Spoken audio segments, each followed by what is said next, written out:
नमस्कार। बिहार तक में आपका स्वागत है और मैं हूं सुजीत। सुप्रीम कोर्ट ने बिहार के मतदाता सूची से हटाए गए 65 लाख मतदाताओं की सूची चुनाव आयोग से मांगी है और कहा है कि हम हटाए गए सभी मतदाताओं से एक एक कर संपर्क करेंगे और ये जानने की कोशिश करेंगे कि क्या वाकई जो कारण दिए गए हैं चुनाव आयोग के द्वारा मतदाता सूची से इनको हटाने का वो सही है या नहीं।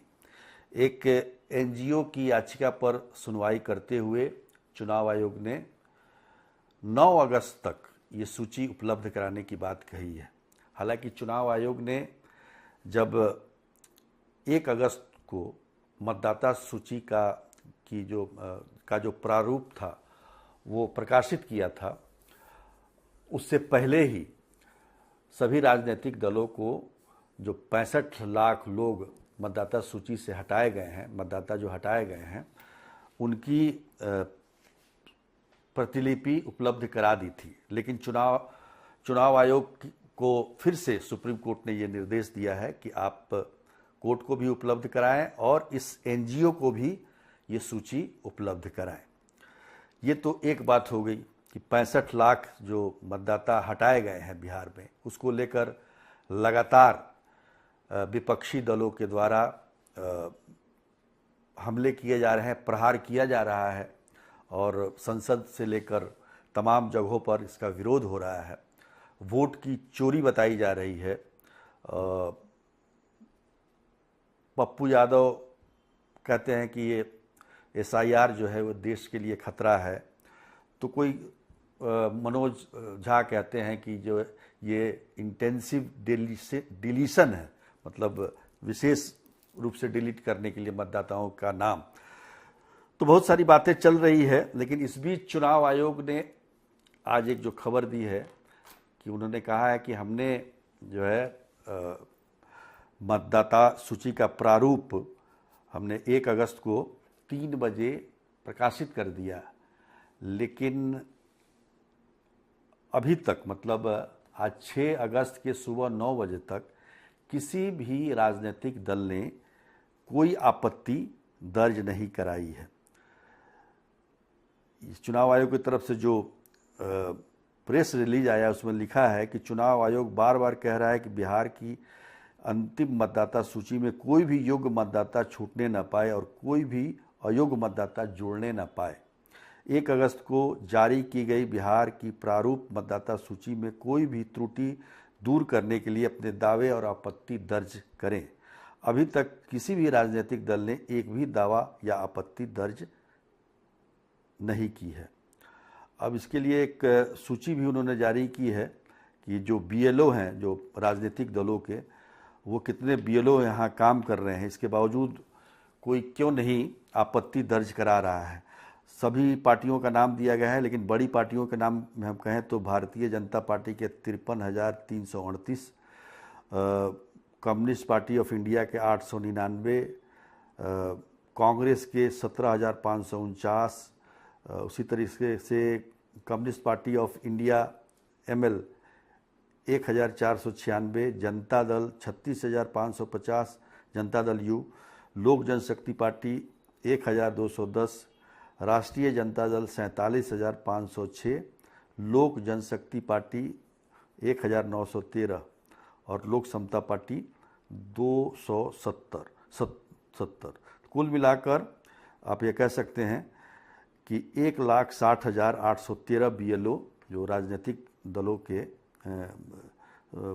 से संबंध रखते हैं वो हैं, लेकिन अभी तक एक भी इसमें आपत्ति दर्ज नहीं कराई गई है। ये चुनाव आयोग की तरफ से कहा गया है।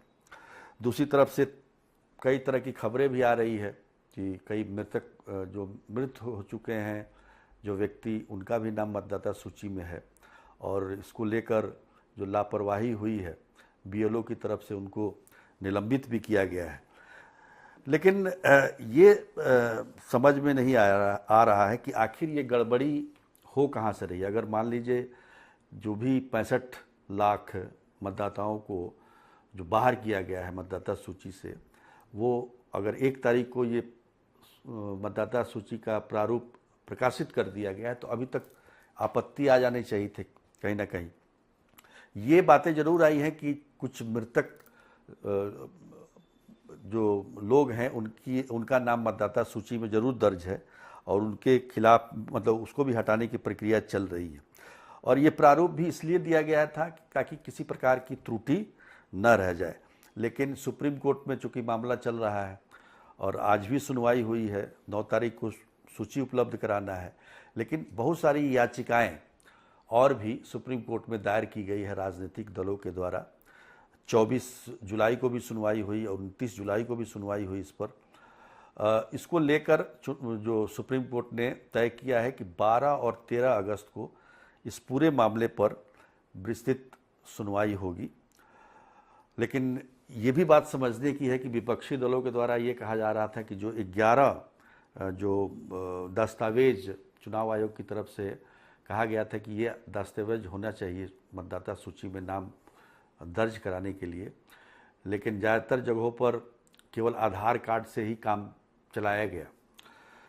तो सबके पास तो ये दस्तावेज उपलब्ध नहीं है। इस बात को लेकर विपक्षी दलों ने काफ़ी हंगामा मचाया था कि ये जो दस्तावेज दिया गया है 11, उसमें से बहुत सारे गरीब जो वंचित लोग हैं उनके पास इस तरह के दस्तावेज नहीं मिलेंगे, जिससे वो चुनाव प्रक्रिया में हिस्सा लेने से वंचित रह जाएंगे, यानी कि मतदाता सूची में उनका नाम नहीं होगा।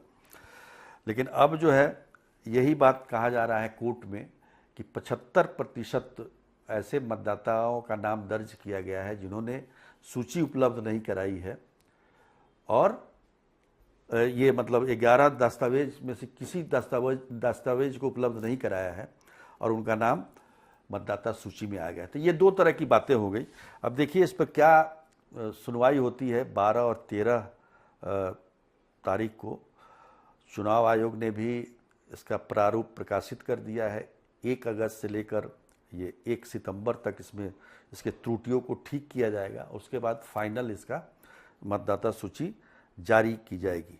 लेकिन सुप्रीम कोर्ट ने जो कहा है कि जो 65 लाख में आप समझिए कि 22,34,000 लोग जो मृतक पाए गए हैं उनको हटाया गया है और 36.28 लाख मतलब 36,28,000 जो है उनका जो है अस्थाई मतलब उनका कोई पता नहीं मिल पा रहा है, वो पलायन कर गए हैं या किसी अन्य जगह पे चले गए हैं।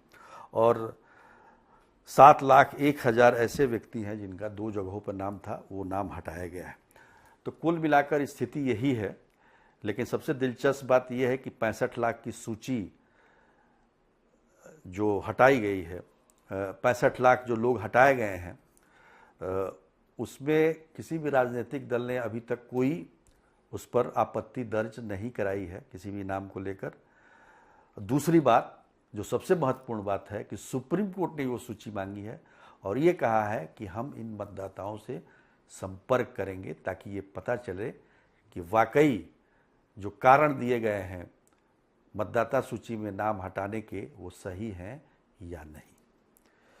तो देखिए 12-13 तारीख को सुप्रीम कोर्ट में और क्या मामला बनता है। तब तक चुनाव की प्रक्रिया तो चल ही रही है। मतदाता सूची और SIR का जो मसला है उस पर विरोध भी जारी है और चुनाव आयोग अपना काम भी कर रहा है।